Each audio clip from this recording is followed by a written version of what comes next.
Amaze അക്കാഡമിയെ സംബന്ധിച്ച് വളരെ happy ആയിട്ടുള്ള ഒരു മൊമെന്റിലാണ് നമ്മൾ നിൽക്കുന്നത്. ബാക്ക് ടു ബാക്ക് ആയിട്ട് ഒരുപാട് അച്ചീവ്മെന്റ്സ് നമുക്ക് കഴിഞ്ഞ കാലങ്ങളിൽ കിട്ടിയിട്ടുണ്ട്. അതിൽ 1 lakh സബ്സ്ക്രൈബേഴ്സ് അതിൽ ഏറ്റവും ലേറ്റസ്റ്റ് അച്ചീവ്മെന്റ് ആണ്. നിങ്ങളുടെ എല്ലാവരുടെ സപ്പോർട്ട് കാരണമാണ് നമുക്ക് ഈ ഒരു 1 lakh സബ്സ്ക്രൈബേഴ്സ് ഇത്രയും ചെറിയൊരു ടൈം സ്പാനിൽ കിട്ടിയത്. അതുമാത്രമല്ല, നമ്മുടെ എക്സാം പോയിന്റ് ഓഫ് വ്യൂവിൽ ഒരുപാട് റിസൾട്ടുകൾ, ഇപ്പോൾ കഴിഞ്ഞ PWD ഇറിഗേഷനിൽ ഒരുപാട് റാങ്ക് ഹോൾഡേഴ്സ്, ഗേറ്റിൽ ഒരുപാട് ടോപ്പ് സ്കോറേഴ്സ്, അതുപോലെ കഴിഞ്ഞ എക്സാമുകളിലെല്ലാം നമുക്ക് നല്ല റിസൾട്ടാണ് കിട്ടിയിരിക്കുന്നത്. അതിൽ നമ്മുടെ ഡയമണ്ട് ബാച്ചിലെ ഒരു സ്റ്റുഡൻറ്റ് മേഘനെ പറ്റി പറയാനാണ് ഞാൻ വന്നിരിക്കുന്നത്. സോ മേഘനെ പറ്റി പറയുകയാണെങ്കിൽ TKM കോളേജ് ഓഫ് എഞ്ചിനീയറിംഗിൽ 4th ഇയർ സ്റ്റുഡൻ്റ് ആണ്. 4th ഇയർ പഠിച്ചുകൊണ്ടിരിക്കുമ്പോൾ തന്നെ അമേസ് അക്കാഡമിയിലെ ഡയമണ്ട് കോഴ്സ് പർച്ചേസ് ചെയ്യും. ഡയമണ്ട് കോഴ്സ് നോക്കി ഗേറ്റിന് പ്രിപ്പയറുകയും ചെയ്തു.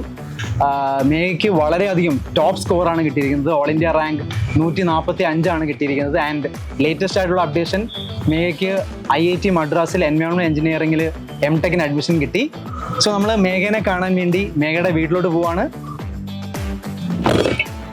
ആദ്യമായിട്ടാണ് ഒരു സ്റ്റുഡൻറ്റിനെ വീട്ടിൽ പോയിട്ടൊക്കെ വീഡിയോ എടുക്കുന്നത്. എന്തായാലും നമുക്ക് ബാക്കി വിശേഷങ്ങൾ അവിടെ പോയി കാണാം. വെയിറ്റ് ഞാൻ ഇൻട്രോ പറയാൻ പറ്റുമോ അല്ലേ? Friends, this is Anoop Raj and welcome to Amaze academy. Hello.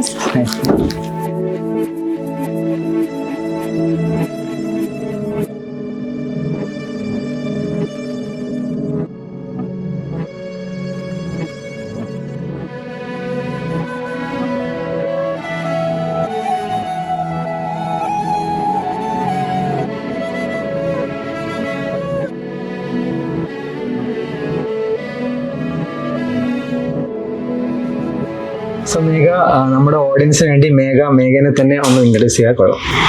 നമസ്കാരം, എൻ്റെ പേര് മേഘ. എൻ്റെ വീട് കൊല്ലം കൊട്ടാരക്കരയാണ്. ഞാനിപ്പം TKM കോളേജ് ഓഫ് എഞ്ചിനീയറിംഗിലെ ഫൈനൽ ഇയർ BTech വിദ്യാർത്ഥിനിയാണ്. എനിക്ക് ഇപ്രാവശ്യത്തെ ഗേറ്റ് എക്സാമിന് ES പേപ്പറിൽ ഓൾ ഇന്ത്യ റാങ്ക് 145 ലഭിച്ചിരുന്നു. എൻ്റെ പേരൻസിൻ്റെ കാര്യം പറയുകയാണെങ്കിൽ, അച്ഛൻ ലാബ് ടെക്നീഷ്യനാണ്, അമ്മ പോസ്റ്റൽ ഡിപ്പാർട്ട്മെൻറ്റും, അനിയൻ ഇപ്പം 10th സ്റ്റാൻഡേർഡിലുമാണ്. പിന്നെ ഈ ഒരു ഫൈനൽ ഇയർ കഴിയുമ്പോൾ തന്നെ എനിക്ക് ഇപ്പം IIT മദ്രാസിൽ നിന്ന് MTechൻ്റെ ഓഫർ വന്നിട്ടുണ്ട്.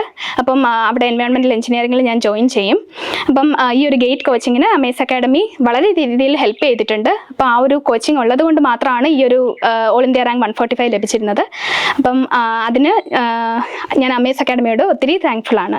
ഓക്കെ മേഘ, നമ്മൾ ആക്ച്വലി ഈ ഒരു മേഘ പറഞ്ഞ പോലെ 4th ഇയറിൽ ഞാൻ നേരത്തെ പറഞ്ഞിരുന്നു, 4th ഇയറിൽ പാരലി പ്രിപ്പയർ ചെയ്യുന്ന actually it's A tough job. അപ്പം നമുക്ക് അതിൽ നിന്ന് തന്നെ സ്റ്റാർട്ട് ചെയ്യാം.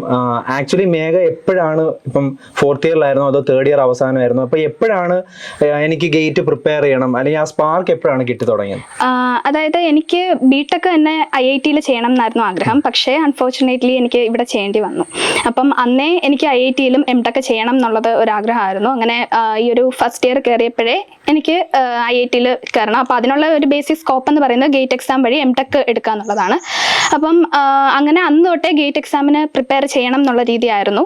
അങ്ങനെ 2nd ഇയർ ഞാൻ സെൽഫ് പ്രിപ്പറേഷൻ ചെയ്തു. NPTEL കോഴ്സസും ഒക്കെ യൂസ് ചെയ്ത് സെൽഫ് പ്രിപ്പയർ ചെയ്തു. ആ ഒരു അക്കാഡമിക്സിനനുസരിച്ച് പ്രിപ്പയർ ചെയ്തു. പക്ഷേ ആ ഒരു ടൈം എനിക്ക് ജസ്റ്റ് ക്വാളിഫൈ ചെയ്യാനേ സാധിച്ചിട്ടുണ്ടായിരുന്നുള്ളൂ. 16,000 സംതിങ് ആയിരുന്നു റാങ്ക്. അപ്പം ഇനി ഫൈനൽ ഇയർ ഏതെങ്കിലും നല്ലൊരു കോച്ചിങ് സെൻറ്റർ ജോയിൻ ചെയ്യണം എന്നുള്ള ആ ഒരു വിഷനിലാണ് അമേസ് അക്കാഡമിയെ പറ്റി അറിയുന്നത്.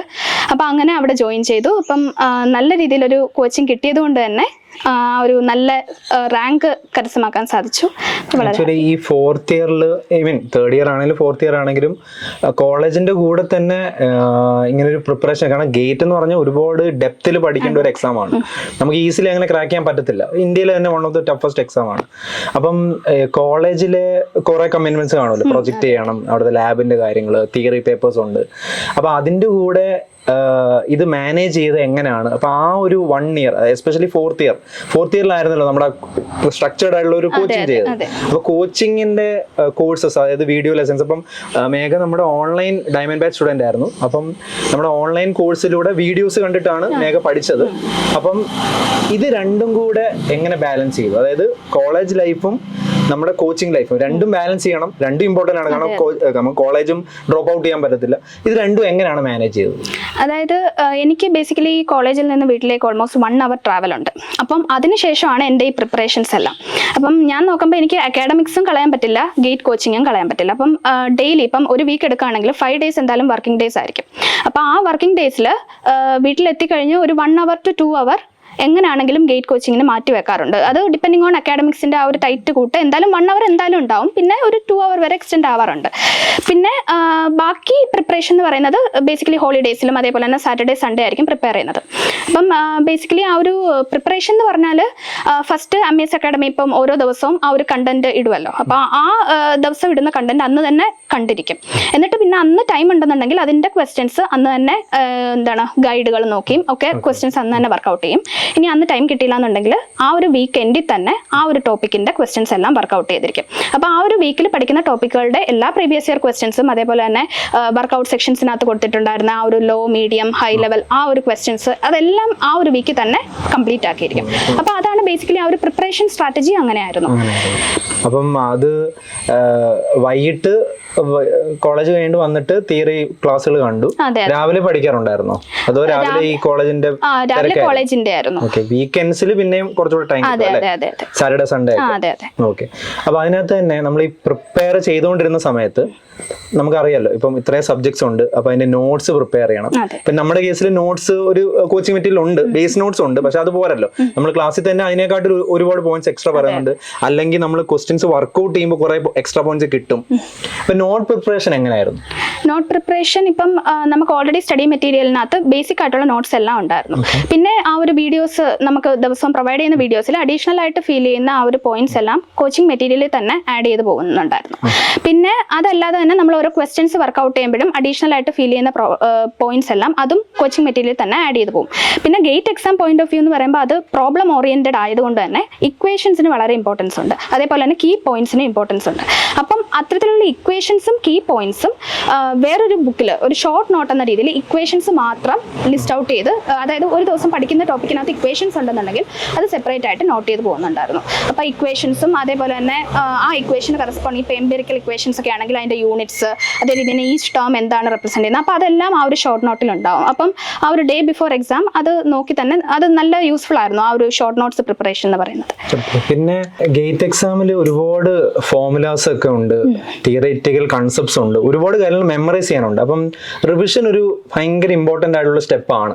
അതിപ്പോൾ ഏത് എക്സാമാണ് ഇമ്പോർട്ടൻ്റ് ആണ്, എന്നാൽ ഗേറ്റ് പോലെ ഇതുപോലെ ഒരുപാട് കാര്യങ്ങൾ പഠിക്കാനുള്ള ഒരു എക്സാമിൽ റിവിഷൻ ഭയങ്കര ഇമ്പോർട്ടൻ്റ് ആണ്. മേഘ എങ്ങനെയാണ് എസ്പെഷ്യലി ഈ കാര്യങ്ങളെല്ലാം റിവൈസ് ചെയ്തത്? റിവിഷൻ പറയുമ്പോൾ ഇപ്പം ഞാൻ ഫസ്റ്റ് വീക്ക് ഇപ്പോൾ ഒരു പർട്ടിക്കുലർ ടോപ്പിക്ക് പഠിച്ചിട്ടുണ്ടെന്നുണ്ടെങ്കിൽ ആ ടോപ്പിക്ക് തന്നെ ഞാൻ റിവിഷന് വേണ്ടി ഒരു സെപ്പറേറ്റ് ടൈം ടേബിൾ പ്രിപ്പയർ ചെയ്തിട്ടുണ്ടായിരുന്നു. അതായത് ഈ സെയിം ടോപ്പിക്ക് ഒരു 2-3 വീക്സ് കഴിയുമ്പോൾ വീണ്ടും പഠിക്കുന്ന രീതിയിലായിരുന്നു ആ ഒരു ടൈം ടേബിൾ. അത് ഏതെങ്കിലും ഒരു ഹോളിഡേ ഇത് വീണ്ടും റിവൈസ് ചെയ്യുന്ന രീതിയിലായിരുന്നു ടൈം ടേബിൾ സെറ്റ് ചെയ്തിട്ടുണ്ടായിരുന്നത്. പിന്നെ ആ ഒരു ടൈമിൽ റിവൈസ് ചെയ്യുമ്പം കൂടുതലും ഞാൻ മുമ്പേ പറഞ്ഞ പോലെ ആ ഒരു ഷോർട്ട് നോട്ട്സ് ആയിരിക്കും യൂസ് ചെയ്യുന്നത്.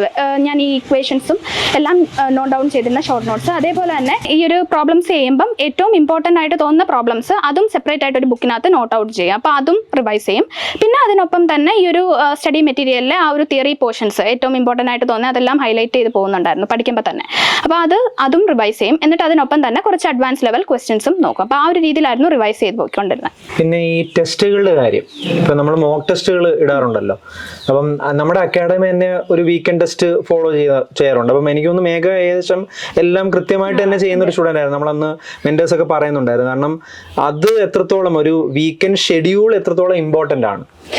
വീക്കെൻഡ് ഷെഡ്യൂൾ വളരെ ഇമ്പോർട്ടൻ്റ് ആണ്. കാരണം നമുക്ക് ഈ ഒരു gate exam point of view നോക്കി അത്ര വാസ്പാണ് ആ ഒരു സബ്ജക്റ്റ് അല്ലെങ്കിൽ ആ ഒരു സിലബസ് എന്ന് പറയുന്നത്. അപ്പം നമ്മൾ ഒരു പർട്ടിക്കുലർ വീക്കിൽ ഒരു ടോപ്പിക്ക് പഠിച്ചാൽ ആ ടോപ്പിക് എന്ന് പറയുന്നത് അത് ക്രിസ്പ് ആൻഡ് ക്ലിയർ ആയിട്ട് കംപ്ലീറ്റ് ചെയ്തിരിക്കണം. അപ്പോൾ അതിന് ആ ഒരു വീക്കെൻഡ് ടെസ്റ്റ് വളരെയധികം ഹെൽപ്പ് ചെയ്യും. കാരണം ആ ഒരു ടെസ്റ്റ് ഉള്ളത് കൊണ്ട് തന്നെ ആ ഒരു ടെസ്റ്റിന് മുമ്പായിട്ട് നമ്മൾ മാക്സിമം നമ്പർ ഓഫ് ക്വസ്റ്റ്യൻസും ആ പഠിച്ച ടോപ്പിക്കിൽ നിന്ന് കവർ ചെയ്യാൻ ശ്രമിക്കും. എന്നിട്ട് അത് ഇത്രയും പഠിച്ചിട്ടായിരിക്കും ഈ ഒരു ടെസ്റ്റ് അറ്റൻഡ് ചെയ്യുന്നത്. അപ്പോൾ ആ ഒരു ടെസ്റ്റിനകത്ത് വന്നിട്ടുള്ള ക്വസ്റ്റ്യൻസ് ആണെങ്കിലും വളരെ നല്ല ക്വസ്റ്റ്യൻസ് ആയിരുന്നു. കാരണം നമ്മൾ എത്ര പഠിച്ചാലും 1-2 ക്വസ്റ്റ്യൻസ് നമുക്ക് അറിയാത്തതൊക്കെ ഉണ്ടായിരുന്നു. അപ്പോൾ ആ ടെസ്റ്റും വളരെ ഇമ്പോർട്ടൻ്റ് ആയിരുന്നു. അതിൽ നിന്നും നമുക്ക് കുറേ ക്വസ്റ്റ്യൻസ് അഡീഷണൽ കിട്ടുന്നുണ്ടായിരുന്നു. അപ്പോൾ ആ ഒരു വീക്കെൻഡ് ടെസ്റ്റ്, അതേപോലെ തന്നെ ഓരോ മന്ത്ലി ടെസ്റ്റുകളും അതും വളരെ യൂസ്ഫുൾ ആയിരുന്നു. മന്ത്ലി റിവിഷനും അത് ഹെൽപ്പ് ചെയ്തിട്ടുണ്ടായിരുന്നു. ഓക്കെ, ഇനി ഞാൻ കുറച്ചുകൂടെ നമ്മുടെ അക്കാഡമിയുടെ കാര്യം ചോദിക്കുവാണ്. അക്കാഡമി പല രീതിയിൽ, അതായത് വീഡിയോസ് ഉണ്ട്, മെറ്റീരിയൽസ് ഉണ്ട്. അപ്പം അക്കാഡമിയുടെ ഒരു ഞാൻ ഒന്നുകൂടെ പറയുന്നു, ഇത് 4th ഇയറിൻ്റെ കൂടെ ഇങ്ങനെ ഗേറ്റ് പ്രിപ്പയർ ചെയ്യാന്ന് പറയുന്നത് ആക്ച്വലി ഒരു ഭയങ്കര ടഫായിട്ടുള്ള കാര്യമാണ്. ഇത് ആക്ച്വലി മേഘയുടെ ഒരു പേഴ്സണൽ ബ്രില്യൻസ് തന്നെയാണ്. നമ്മുടെ അക്കാഡമി അതിനൊരു ഗൈഡൻസ് കൊടുത്തു എന്നുള്ളതേ ഉള്ളൂ. ഫുൾ ക്രെഡിറ്റ് ഗോസ് ടു മേഘ. എന്നാൽ ആസ് ടീച്ചേഴ്സ് അല്ലെങ്കിൽ ആസ് എൻ അക്കാഡമി ഞങ്ങൾക്ക് എങ്ങനെയാണ് മേഘനെ ഹെൽപ്പ് ചെയ്യാൻ പറ്റിയത്? ഫസ്റ്റ് ഓഫ് ഓൾ ആ ഒരു ഡെയിലി നമുക്ക് പ്രൊവൈഡ് ചെയ്തിട്ടുള്ള ആ ഒരു കണ്ടന്റ്സ്, കാരണം അവിടെ നമുക്ക് ഒരു സെപ്പറേറ്റ് ആയിട്ടുള്ള ഒരു ടൈം ടേബിൾ പ്രിപ്പയർ ചെയ്യേണ്ട ആവശ്യമില്ലായിരുന്നു. കാരണം ഡെയിലി നമുക്ക് ഒരു ഫിക്സഡ് എമൗണ്ട് ഓഫ് ടോപ്പിക് ആയിരുന്നു തന്നിട്ടുണ്ടായിരുന്നു. അത് പഠിച്ചു പോയാലും നമുക്ക് ഒരുവിധം ഓക്കെ ആയിട്ട് പോകുന്നുണ്ടായിരുന്നു. അപ്പോൾ അവിടെ ഒരു സെപ്പറേറ്റ് ടൈം ടേബിളോ അല്ലെങ്കിൽ ഒരു ടെൻഷനോ ഉണ്ടാവേണ്ട ഒരു ആവശ്യം ഉണ്ടായിരുന്നില്ല. അപ്പം നമ്മൾ ആ ഒരു കണ്ടന്റ് നോക്കി പോകുന്നത്, അപ്പോൾ ആ ഒരു കണ്ടന്റ്സ് വളരെയധികം യൂസ്ഫുൾ ആയിരുന്നു. അതാണ് ഫസ്റ്റ് പറയാനുള്ളത്. പിന്നെ സെക്കൻഡ് എന്ന് പറയുന്നത് ഈ ഓരോ ചാപ്റ്റേഴ്സും കഴിഞ്ഞിട്ടുള്ള ആ ഒരു വർക്കൗട്ട് സെഷൻസ്, അതും ലോ മീഡിയം ഹാർഡ് ലെവലിൽ ക്വസ്റ്റ്യൻസ് സെഗ്രിഗേറ്റ് ചെയ്തിട്ടുള്ള ആ ഒരു വർക്കൗട്ട് സെഷൻസ് വളരെ യൂസ്ഫുൾ ആയിരുന്നു. അപ്പോൾ അത് ചെയ്തിട്ടായിരിക്കും ഈ പറയുന്ന മറ്റ് ക്വസ്റ്റ്യൻസും മറ്റ് പ്രീവിയസ് ഇയർ ക്വസ്റ്റ്യൻസും ഒക്കെ ഞാൻ നോക്കിയിട്ടുണ്ടായിരുന്നു. അപ്പം അത് വളരെ ആ ഒരു വർക്കൗട്ട് സെഷൻ എന്ന് പറയുമ്പോൾ ഒരു ബേസിക് എല്ലാ നോളജും നമുക്ക് കവർ ചെയ്യാൻ പറ്റും. പിന്നെ ഏതെങ്കിലും ക്വസ്റ്റ്യൻ വന്നാലും അത് ചെയ്യാൻ പറ്റും എന്നുള്ളൊരു കോൺഫിഡൻസ് നമുക്കുണ്ടായിരുന്നു. അപ്പോൾ വർക്കൗട്ട് സെഷൻസും വളരെ യൂസ്ഫുൾ ആയിരുന്നു. എന്നിട്ട് അതിനുശേഷം ഈ ഒരു വീക്കെൻഡ് ടെസ്റ്റും അതേപോലെ തന്നെ മന്ത്ലി ടെസ്റ്റുകളും, ആ ഒരു ടെസ്റ്റിന് മുമ്പായിട്ടുള്ള പ്രിപ്പറേഷൻ, അതും വളരെ നല്ല രീതിയിൽ ക്യാരി ഔട്ട് ചെയ്താൽ മാത്രമേ ആ ടെസ്റ്റിന് നല്ല സ്കോർ വാങ്ങാൻ പറ്റുള്ളായിരുന്നു. അപ്പോൾ അതും ആ ഒരു ഗേറ്റ് പ്രിപ്പറേഷന് വലിയ രീതിയിൽ ഹെൽപ്പ് ചെയ്തിട്ടുണ്ട്.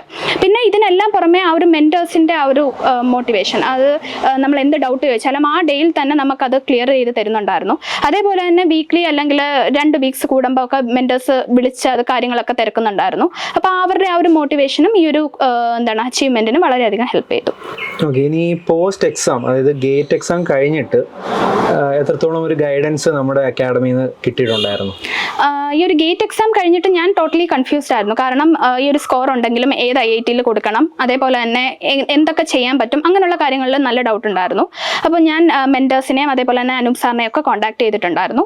അപ്പം അവിടുന്ന് കിട്ടിയ ആ ഒരു ഗൈഡൻസിന് പ്രകാരമാണ് ഞാൻ ഈ പറയുന്ന IITs സെലക്ട് ചെയ്തതും അവിടെ അപ്ലൈ ചെയ്തതും എല്ലാ കാര്യങ്ങൾക്കും എല്ലാ പ്രൊസീജിയറിനും ഞാൻ അമേസുമായിട്ട് കോൺടാക്ട് ചെയ്തിട്ടുണ്ടായിരുന്നു. അപ്പം ആ ഒരു ഇപ്പോൾ IIT മദ്രാസ് കിട്ടിയതും അത് ചൂസ് ചെയ്തതും എല്ലാത്തിനും അമേസിൻ്റെ ആ ഒരു അഡ്വൈസ് അതെന്തായാലും ഉണ്ട്. അപ്പോൾ പ്രിപ്പറേഷൻ്റെ കാര്യം പറഞ്ഞായിരുന്നല്ലോ, ഈ പ്രിപ്പറേഷൻ ചെയ്തുകൊണ്ടിരിക്കുന്ന സമയത്ത് ഒരുപാട് ചലഞ്ചസ് നേരിട്ട് കാണും ഒബ്വിയസ്ലി. അപ്പം അതൊന്ന് ഷെയർ ചെയ്യാമോ, എന്തൊക്കെയാണ് ബുദ്ധിമുട്ട് ഫേസ് ചെയ്യുന്നത്? ചലഞ്ചസ് എന്ന് പറയുമ്പം ഈ ഒരു പ്രിപ്പറേഷൻ സ്റ്റാർട്ട് ചെയ്ത് തൊട്ടേ ചലഞ്ചസ് ഉണ്ടായിരുന്നു. ഇപ്പം ഫസ്റ്റ് ഓഫ് ഓൾ ഈ ഒരു 4th ഇയർ അതിനൊപ്പമാണല്ലോ ഞാൻ ചെയ്തത്. അപ്പോൾ അതിൻ്റെതായ ബുദ്ധിമുട്ടുകളുണ്ടായിരുന്നു. ഈ കോളേജിൽ നിന്ന് വരുന്നതും ഇവിടെ വന്നു കഴിഞ്ഞാൽ ടോട്ടലി ടയേർഡായിരിക്കും. അപ്പോൾ അങ്ങനെയൊക്കെയുള്ള കുറേ പ്രശ്നങ്ങളുണ്ടായിരുന്നു. പിന്നെ നമ്മൾ നല്ല സ്മൂത്ത് ആയിട്ടൊന്ന് നല്ല ട്രാക്കിൽ പഠിച്ച് വരുന്ന സമയത്തായിരിക്കും സീരീസ് എക്സാമും സെം എക്സാമും ഒക്കെ വരുന്നത്. അപ്പോൾ അപ്പോഴത്തേക്കും ബ്രേക്ക് ആവും, നല്ല രീതിയിൽ ബ്രേക്ക് ആവും. അത് മറ്റൊരു വലിയ രീതി, കാരണം ഈ ഒരു സീരീസ് കഴിഞ്ഞിട്ട് പിന്നെ വീണ്ടും ഒന്നേന്ന് തുടങ്ങേണ്ട ഒരു ടെൻഡൻസി ആയിരിക്കും. എന്നിട്ട് അത് തുടങ്ങി ഒരു ട്രാക്ക് പിടിച്ച് വരുമ്പോൾ അടുത്ത സീരീസ് ആവും. അപ്പോൾ അതൊരു പ്രശ്നമായിട്ട് തോന്നിയിട്ടുണ്ടായിരുന്നു. അപ്പോൾ ഇത് തന്നെയാണ് മെയിനായിട്ട് ഫേസ് ചെയ്തിട്ടുള്ള challenges. Okay Megha, so thank you so much. നമ്മുടെ സ്റ്റുഡൻസിന് വളരെയധികം ഹെൽപ്ഫുൾ ആയെന്ന് തോന്നി ഈ വീഡിയോ. കാരണം മേഘയുടെ വാക്കുകൾ, മേഘ എങ്ങനെയാണ് പ്രിപ്പയർ ചെയ്തത്, അവർക്കുള്ള മോട്ടിവേഷൻ, അവർക്ക് ഭയങ്കരമായിട്ടുള്ള ഹെൽപ്പ് കിട്ടിയെന്ന് വിശ്വസിക്കുന്നു. ആൻഡ് ഓൾസോ മേഘ നമ്മുടെ ഫസ്റ്റ് ഒഫീഷ്യൽ IIT-നാണ്.